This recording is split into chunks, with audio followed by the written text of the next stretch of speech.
ব্রাহ্মণবাড়িয়ার সীমান্ত ঘেঁষা ৩ উপজেলা দিয়ে থামছে না চোরাচালান। ভোট ঘিরে অবৈধ অস্ত্র ঢোকার শঙ্কা, সর্বোচ্চ সতর্কতার কথা বলছে বিজিবি। নির্বাচন সুস্থ হতে গেলে আমাদের যে বর্ডার গায়ে অবরত মাদক চোরাচালান এগুলো হইতেছে, এগুলারে যে কোনো প্রকারে আমাদের বর্ডার বিজিবি আরো স্ট্রং করার দরকার। জাতীয় সংসদ নির্বাচন যেন কোনোভাবেই কোনো প্রকার সমস্যার সম্মুখীন না হয়, সেক্ষেত্রে আমরা আমাদের টহল কার্যক্রম জোরদার করেছি।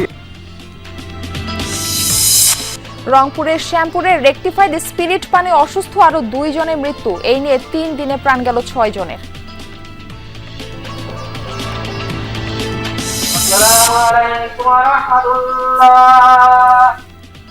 আসসালামু আলাইকুম ওয়া রাহমাতুল্লাহ। চুয়াডাঙ্গায় বিএনপি নেতা শামসুজ্জামান ডাবলুর জানাজায় অংশ নিলেন হাজারো মানুষ। হেফাজতে মৃত্যুর ঘটনায় মামলার প্রস্তুতি নিচ্ছে পরিবার। লালমনিরহাটে থানা ও আদালত চত্বরে খোলা জায়গায় পড়ে আছে জব্দকৃত হাজারো যানবাহন। অযত্ন অবহেলায় নষ্ট হচ্ছে সম্পদ।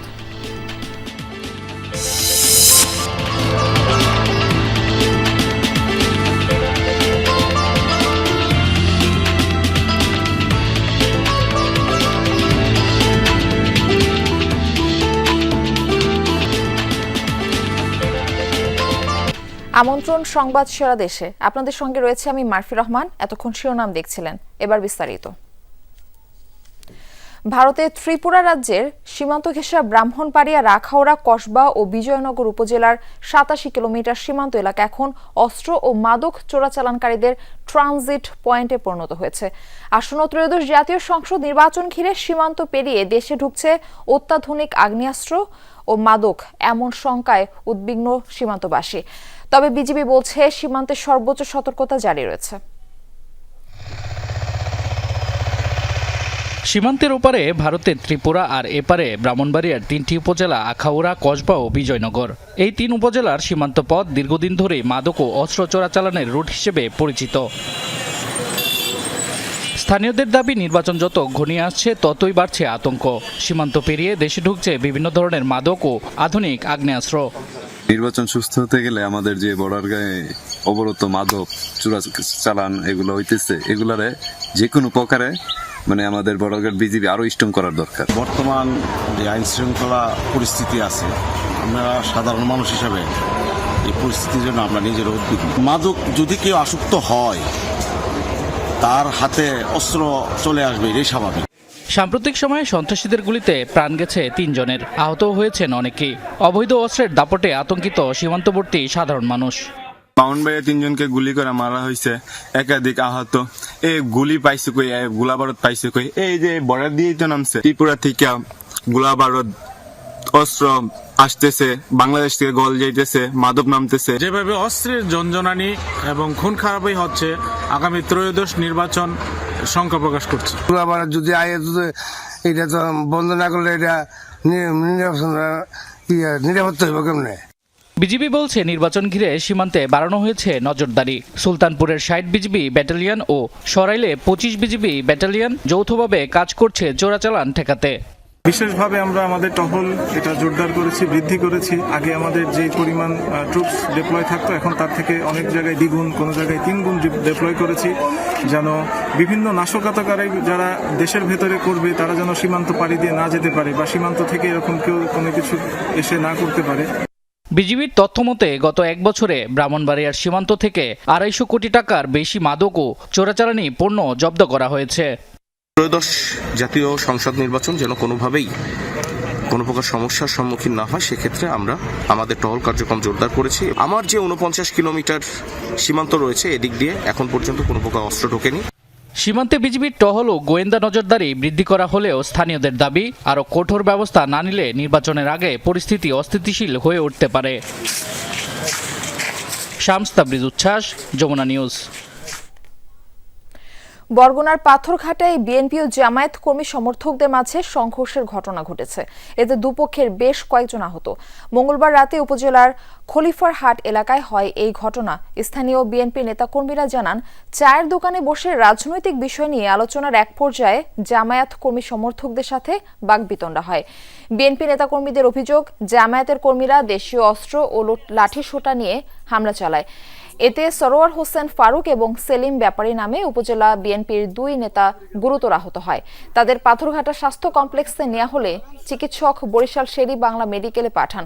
অন্যদিকে জামায়াতের নেতাদের দাবি, বিএনপি নেতাকর্মীদের হামলায় তাদের 2-3 জন সমর্থক আহত। তারা পাথরঘাটা উপজেলা স্বাস্থ্য কমপ্লেক্সে চিকিৎসাধীন। পুলিশ জানায়, সংঘর্ষের ঘটনায় এখনো পর্যন্ত কোনো মামলা হয়নি, গ্রেফতারও হয়। রংপুরের শ্যামপুরে রেকটিফাইড স্পিরিট পানে অসুস্থ আরও 2 জনের প্রাণ গেছে। এ নিয়ে 3 দিনে মৃত্যু হলো 6 জনের।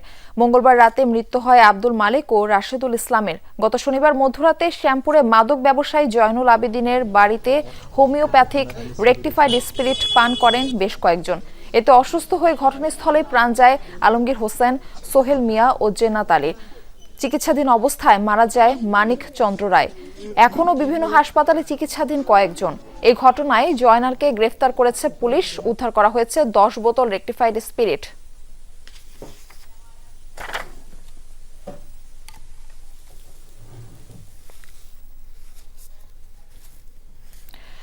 দর্শক, এই বিষয়ে আরো জানাতে রংপুর থেকে আমাদের সঙ্গে যুক্ত হচ্ছেন আমাদের সহকর্মী সরকার মাজহার মান্নান। মরদেহ স্বজনদের কাছে হস্তান্তর করা হয়েছে কিনা, আর বাকি যারা অসুস্থ আছেন হাসপাতালে ভর্তি, তাদের অবস্থা সম্পর্কে আমাদের জানাবেন। মারফি, সর্বশেষ যে 2 জন গতকাল মধ্যরাতে তাদের লাশ উদ্ধার করে রংপুর মেডিকেল কলেজ হাসপাতালে আনা হয়েছে ময়নাতদন্তের জন্য মর্গে, তাদের লাশ এখন অবধি হস্তান্তর করা হয়নি। সেগুলো হয়তো ময়নাতদন্ত কার্যক্রমটি শেষ হওয়ার পরে হস্তান্তর করা হবে। তবে যে বিষয়টি আপনি জানতে চেয়েছেন, যে হাসপাতালে ভর্তির যদি তথ্যটি আপনাকে দিতে চাই, যে যেহেতু এটি মাদক সেবন করেছে, সে কারণে যে হাসপাতালগুলোতে কিন্তু তারা ভর্তি হয়নি, তারা নিজস্ব ব্যবস্থাপনায় বিভিন্ন জায়গায় লুকিয়ে লুকিয়ে চিকিৎসা নিচ্ছেন। লাশ যে 2 জন মারা গেছেন, তাদের একজন শ্বশুর বাড়িতে গিয়ে মারা গেছেন এবং একজন নিজ বাড়িতে মারা গেছেন, এবং সেই তথ্যটি পেয়ে পুলিশ মঙ্গলবার মধ্যরাতে তাদের লাশ উদ্ধার করে এই রংপুর মেডিকেল কলেজ হাসপাতালে ময়নাতদন্তের জন্য নিয়ে এসেছেন। এবং আপনাকে যে তথ্যটি দেই, যে আমাদের কাছে তথ্য আছে, ওই দিন রাতে প্রায় 12 থেকে 15 জনের মতো এই রেকটিফাইড স্পিরিট যে অ্যালকোহল, এই মাদক পান করেছিলেন, এবং তারা সবাই অসুস্থ হয়েছেন এবং সবাই অত্যন্ত গোপনে বিভিন্ন জায়গায় গিয়ে চিকিৎসা নিচ্ছেন। সে কারণে তাদের কিন্তু চিকিৎসাটাও ভালো হচ্ছে না, অর্থাৎ তারা প্রপার ওয়েতে কোনো হাসপাতালে এসে চিকিৎসাটি নিচ্ছে না। সে কারণে তাদের জীবন মৃত্যুটা আরো বেশি সন্ধিক্ষণে এসেছে বলে আমরা জানতে পেরেছি। এবং আমাদের কাছে আরো যে তথ্য আছে, যাকে গ্রেপ্তার করা হয়েছে, যে জয়নুল আবেদিন, তিনিও সেদিন এই মাদক খেয়েছিলেন, তিনিও হাসপাতালে এখন যে জেলখানায় আছেন সেখানেও তিনিও অসুস্থ হয়ে আছেন। অর্থাৎ এই যে রেকটিফাইড স্পিরিট যে অ্যালকোহল, এটি যে এই যে কাণ্ডটি, পানের যে কাণ্ডটি, এতে কিন্তু পুরো রংপুর জুড়ে একটু তোলপাড় তৈরি হয়েছে। শুধু যে সেখানে হয়েছে তা নয়, যে মানিকচন্দ্র যেটি মারা গেছে সেটি রংপুর মহানগরীর হাজিরহাট এলাকার বালার বাজার নামে একটি জায়গায়, সেখানেও মারা গেছে। অর্থাৎ রেকটিফাইড স্পিরিটের যে এই বিষয়ে মাদকদ্রব্য নিয়ন্ত্রণ অধিদপ্তর এবং পুলিশের ব্যাপক খবরদারি এবং নজরদারি প্রয়োজন, সেই বিষয়টি কিন্তু সচেতন মহল বলছেন। মারফি, মাজহার মান্নান, আপনাকে ধন্যবাদ আমাদের সঙ্গে যুক্ত হবার জন্য। চুয়াডাঙ্গার জীবননগরে বিএনপি নেতা শামসুজ্জামান ডাবলুর জানাজা সম্পন্ন হয়েছে। বেলা 11টায় জীবননগর পৌর ঈদগাহ মাঠে নামাজের জানাজা হয়। স্থানীয় বিএনপি ও অঙ্গ সংগঠনের নেতাকর্মীদের পাশাপাশি অংশ নেন বিভিন্ন শ্রেণী পেশার মানুষ। পরিবারের কয়েকজন সদস্য দেশের বাইরে থাকায় তারা ফিরলে রাতে পারিবারিক কবরস্থানে দাফন করা হবে মরদেহ। মৃত্যুর ঘটনায় মামলার প্রস্তুতি নিচ্ছেন স্বজনরা। এর আগে সোমবার রাত 11টার দিকে ডাবলুকে নিজ ফার্মেসি থেকে আটক করে যৌথ বাহিনী। স্বজন ও নেতাকর্মীদের অভিযোগ, হেফাজতে থাকা অবস্থায় নির্যাতনের কারণেই মারা গেছেন ডাবলু। প্রতিবাদে গভীর রাত থেকে মঙ্গলবার দুপুর পর্যন্ত চলে বিক্ষোভ। ঘটনাটিকে অনাকাঙ্ক্ষিত উল্লেখ করে আইএসপিআর জানায়, ক্যাম্প কমান্ডার ও অভিযানে অংশ নেওয়া সেনা সদস্যদের সেনানিবাসে প্রত্যাহার করা হয়েছে। গঠন করা হয়েছে উচ্চপদস্থ তদন্ত কমিটি। সাবেক প্রধানমন্ত্রী বেগম খালেদা জিয়ার স্মরণে খুলনায় নাগরিক শোক সভার আয়োজন করা হয়েছে। নগরের শহীদ হাদিস পার্কে আয়োজিত শোক সভায় খালেদা জিয়ার রুহের মাগফিরাত কামনায় হয় বিশেষ দোয়া। এ বিষয়ে আরো জানাতে যুক্ত হচ্ছেন আমাদের সহকর্মী প্রবীর বিশ্বাস। আমরা যাচ্ছি তার কাছে। প্রবীর, শোক সভায় অংশ নেওয়া বিএনপির নেতাকর্মীরা কি বলছেন? নাগরিক শোক সভা সেটি শুরু হয়েছে এবং মহানগর বিএনপির উদ্যোগে নগরীর যে বড় জায়গাটি রয়েছে শহীদ হাদিস পার্ক, সেই হাদিস পার্কে দলমত নির্বিশেষে বিভিন্ন পর্যায়ের নেতাকর্মীরা এখানে অংশগ্রহণ করেছে। এখানে শুধু বিএনপি নেতাকর্মীরাই নয়, বরঞ্চ বিভিন্ন রাজনৈতিক দল, পেশাজীবী সংগঠন সহ যে সমস্ত সংগঠন আছে সে সমস্ত নেতৃবৃন্দ কিন্তু এই নাগরিক শোক সভায় অংশগ্রহণ করেছে। এই মুহূর্তে বক্তব্য দিচ্ছেন বিএনপির সাবেক সাংগঠনিক সম্পাদক এবং খুলনা মহানগর শাখার সাবেক সভাপতি, যিনি খুলনা 2 আসন থেকে বিএনপি মনোনীত প্রার্থী হয়েছেন নজরুল ইসলাম মঞ্জু, এবং আজকের এই শোক সভায় সভাপতিত্ব করছেন বিএনপির নগর কমিটির যিনি সভাপতি এস.এম. শফিকুল আলম মানা।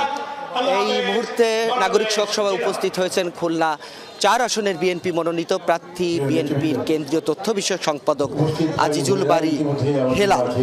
ইতিমধ্যে নেতারা বক্তব্য দিয়েছেন। তারা বলেছেন যে আপসহীন একজন নেত্রী ছিল বেগম খালেদা জিয়া, যিনি এই দেশের প্রতি, এই দেশের মানুষের প্রতি যার মমত্ববোধ, যার এই মানুষের প্রতি স্নেহ, এই দেশের উন্নয়নে যিনি নিরলস চেষ্টা করেছেন।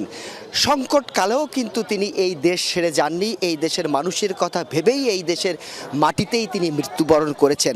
হাজারো দুঃখ কষ্টের মাঝেও তিনি যে আপসহীন ছিলেন, সেই তার আদর্শ সেটি ধারণ করে লালন করে আগামীতে দেশ গড়ার প্রতিশ্রুতি নিয়েছেন এখানে যে সমস্ত নেতাকর্মীরা ইতিমধ্যে বক্তব্য দিয়েছেন, এবং সকলে বলার চেষ্টা করছেন যে তার অবর্তমানে তার সুযোগ্য পুত্র, যিনি ইতিমধ্যে চেয়ারম্যানের দায়িত্ব গ্রহণ করেছেন দলের, তার নেতৃত্বে আগামী নির্বাচন অনুষ্ঠিত হবে। শুধু তাই নয়, জনগণের ভোটাধিকার প্রয়োগ করে এবং জনগণের ভোটের ম্যান্ডেট নিয়ে তারা আগামীতে দেশ গঠন করবে, এবং খালেদা জিয়া, শহীদ জিয়া, তাদের আদর্শ নিয়ে তারা আগামীতে দেশ গঠন করতে চায়। মারফি। প্রবীর বিশ্বাস, ধন্যবাদ আপনাকে। লালমনিরহাটের দায়রা আদালত চত্বর এবং জেলার 5টি থানা এলাকায় খোলা আকাশের নিচে পড়ে আছে হাজারো যানবাহন। মামলা নিষ্পত্তি না হওয়ায় জব্দকৃত এসব যানবাহন বছরের পর বছর অবহেলায় পড়ে থেকে ব্যবহারের অনুপযোগী হয়ে পড়ছে। এতে একদিকে যেমন সম্পদের অপচয় হচ্ছে, তেমনি আদালত ও থানা চত্বর পরিণত হচ্ছে ভাগাড়ে। মামলা সংক্রান্ত জটিলতায় লালমনিরহাট দায়রা আদালত চত্বর সহ জেলার 5টি থানা ও ডিবি পুলিশের হেফাজতে বছরের পর বছর পড়ে আছে হাজার হাজার যানবাহন।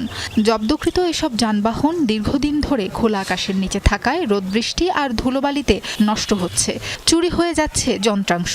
আদালত চত্বর ও থানা এলাকায় যানবাহন রাখার স্থানগুলো ধীরে ধীরে ভাগাড়ে পরিণত হচ্ছে।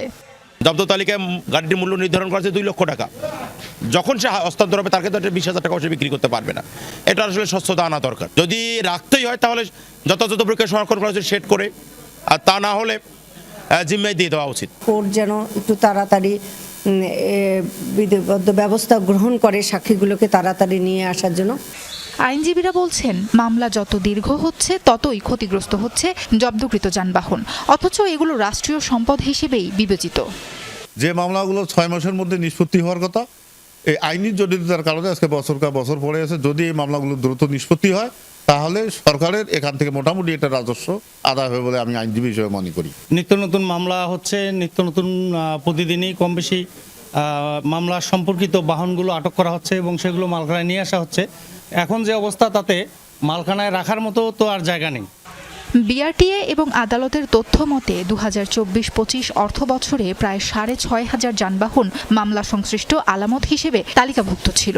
এসবের মধ্যে রয়েছে চোরাই, নিবন্ধনহীন, কাগজপত্রবিহীন, অবৈধ যানবাহন ও মাদক সহ বিভিন্ন মামলার আলামত। সবচেয়ে বেশি যানবাহন জব্দ হয়েছে মাদক মামলায়।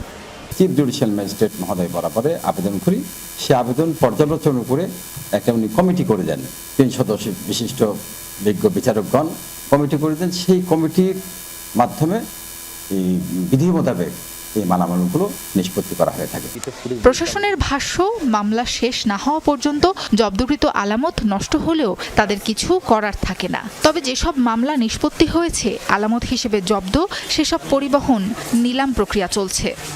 এটা একমাত্র আদালতের এখতিয়ার, ওনারা কতগুলো গাড়ি নিলামের জন্য প্রিপেয়ার করবেন, আমরা সেই অনুপাতে কাজ করতে থাকি। আইনজীবীরা বলছেন, রাষ্ট্রীয় সম্পদের অপচয় রোধে দ্রুত কার্যকর পদক্ষেপ নেয়ার বিকল্প নেই। সাবরিনা লিজা, যমুনা নিউজ। অবশেষে সেই 5 যমজ নবজাতককে নিয়ে বাড়ি ফিরলেন মা বাবা। জন্মের পর তাদের 37 দিন কেটেছে চট্টগ্রামের হাসপাতালে। 5 শিশুই ছিল জীবন মৃত্যুর সন্ধিক্ষণে। শেষ পর্যন্ত সুস্থ হওয়ায় হাসি ফুটেছে পরিবারে। এর মধ্যে 2 শিশুর নাম রাখা হয়েছে শরীফ ওসমান হাদি ও আবরার ফাহাদ। নির্ধারিত সময়ের 1.5 মাস আগে জটিল অস্ত্রোপচারের মাধ্যমে একসঙ্গে জন্ম নেয়া এই 5 নবজাতক ছিল অনেকটাই জীবন মৃত্যুর সন্ধিক্ষণে। তবে নগরীর বেসরকারি পার্কভিউ হাসপাতালের নিবিড় পর্যবেক্ষণ ও পরিচর্যায় 37 দিন থাকার পর সম্পূর্ণ সুস্থ হয়ে ফিরছে বাড়িতে। একসঙ্গে 5 শিশু জন্মদান যেমন ব্যতিক্রম, তেমনি প্রত্যেককে সুস্থ অবস্থায় মা বাবার হাতে তুলে দেয়া চিকিৎসকদের কাছেও ছিল বড় চ্যালেঞ্জ।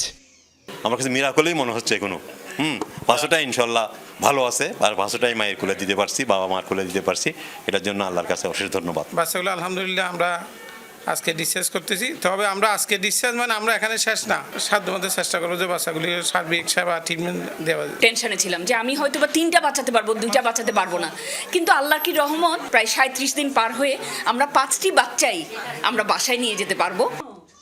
উৎকণ্ঠা শেষে 5 নবজাতককে নিয়ে বাড়ি ফিরতে পেরে উচ্ছ্বসিত সুমন এনি দম্পতি। এর মধ্যে 2 ছেলে সন্তানের নামকরণ করেছেন শহীদ শরীফ ওসমান হাদি ও আবরার ফাহাদের নামে। ভারতের আধিপত্যের বিরুদ্ধে কথা বলছে, এই কারণে ওনাকে শহীদ করা হয়েছে। যদি বাঁচিয়ে রাখে আল্লাহ, যদি হায়াত দেয়, তাহলে আমি ওসমান হাদির মতো গড়ে তুলতে চাই। এবং ছোট ছেলের নাম রাখছি আবরার ফাহাদ। সবাই ভালো আছে এখন। আমার বাচ্চারা সুস্থ থাকে, খেতে চাই। অনেক খুশি, আল্লাহর কাছে দোয়া করে দিয়ে আন্না তুমি জানা আল্লাহ আর বুকুর থাকে ভান, মা বুকুর জানা থাকে ভান। দীর্ঘ 1 দশক সন্তানহীন থাকার পর চিকিৎসকের তত্ত্বাবধানে কৃত্রিম গর্ভধারণের মাধ্যমে 5 নবজাতকের জন্ম দেন মা এনি। জুবাইদ ইবনে শাহাদাত, যমুনা নিউজ, চট্টগ্রাম।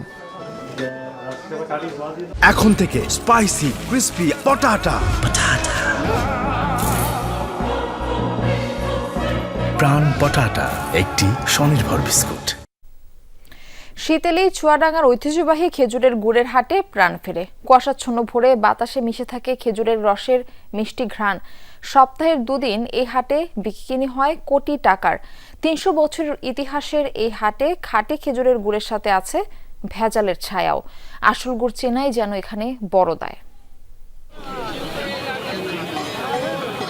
কথিত আছে মোগল আমল থেকেই শীতের নির্দিষ্ট সময়ে চুয়াডাঙ্গার সরোজগঞ্জ হাই স্কুল মাঠে বসত খেজুরের গুড়ের হাট। তখনকার দিনে গুড় তৈরি হতো খাঁটি রস থেকে, কোনো রং কিংবা রাসায়নিক পদার্থ ছাড়াই। এই ঐতিহ্যই বয়ে এনেছিল প্রজন্মের পর প্রজন্ম। আগের দিন রাতে চুলায় জাল দেওয়া রস থেকে ঘন হওয়া পাটালি, ঝোলা বা দানাদার গুড়ের দেখা মেলে পরদিন সকালে। মূলত ভোরের আলো ফোটার আগেই শুরু হয় হাটের কর্মযজ্ঞ। তবে সময়ের সঙ্গে এসেছে নতুন চ্যালেঞ্জ। খেজুর গাছের সংখ্যা কমছে, চাহিদা বাড়ছে, সেই ফাঁকে ঢুকে পড়ছে ভেজাল গুড়। বিশাল এই গুড়ের হাটে বিপুল পরিমাণ গুড়, ভেজাল নাকি নির্ভেজাল সেটি চেনাই বড় দায়। এবং ভেজাল নির্ভেজাল চেনাইয়ের বড় একটি উপায় হচ্ছে কাঠি, অর্থাৎ এই ভাঁড়ের মধ্যে কাঠি দিয়ে পরীক্ষা করা হয় গুড়টি ভেজাল নাকি নির্ভেজাল। খালি গুড় নিয়ে আসলেও ব্যাপারে নিতে চাই না, এই কারণে হালকা পাতলা চিনি দেয়। রং যেটা সাদা সেটা একটু আপনার একটু চিনি থাকে, আর যেটা লাল সেটা চিনি কম থাকে। এটা যে হাট মালিকরা একটা ভালো একটা ব্যবস্থা করে দিত যে মানে আসল চিনার জন্য, তাহলে আমাদের দুর্যোগে আসলে আমরা নিশ্চিত একটা ভালো গুড় পাইতাম। সপ্তাহের প্রতি শুক্র ও সোমবারের এই হাটে বিক্রি হয় কোটি টাকার গুড়। সুখ্যাতি থাকায় দেশের বিভিন্ন এলাকা থেকে আসেন ব্যাপারীরা, পাঠানো হয় সারা দেশে। ক্রেতা বিক্রেতারাও শুধু আয়ের উৎসে নয়, উত্তরাধিকারের প্রশ্নে অপেক্ষায় থাকেন শীত মৌসুমের। ব্যাপারী আসছে অনেক দূরের থেকে, আমার গোলগোপালগঞ্জে দেই, আমি উল্লাপাড়ায় দেই। শুক্রবার হাটে 20 টাকা গুড় আমদানি হয়, আর সোমবার হাটে 12 টাকা গুড় আমদানি হয়। চাষিরা বানায় ভালো করে, আমরা কিনা না গৃহস্থের কাছে নিয়ে টাকা নিয়ে বেশি। নিয়মিত তদারকি, মান নিয়ন্ত্রণ এবং খাঁটি গুড়কে আলাদা পরিচয়ে বাজারজাত করাই এর একমাত্র সমাধান বলছেন সংশ্লিষ্টরা। বাজারে গিয়ে কৃষকদের সাথে অনেক সময় কথা বলি এবং আমরা নিজেরাও যেখানে গুড় উৎপাদন হয় সেই জায়গাগুলোতে যাই, গিয়ে আমরা বলি যে ভেজাল গুড় যাতে না দেয়, গুড়ের সাথে চিনি না মেশাই। চুয়াডাঙ্গার যে ঐতিহ্য আছে সেই ঐতিহ্যটা বজায় থাকে এবং চুয়াডাঙ্গার গুড়ের সুনাম সারা দেশব্যাপী ছড়িয়ে পড়ে। জিসান আহমেদ, যমুনা নিউজ, চুয়াডাঙ্গা। দর্শক, এই ছিল সংবাদ সারা দেশের এখনকার আয়োজনে। এতক্ষণ সাথে থাকার জন্য ধন্যবাদ সবাইকে।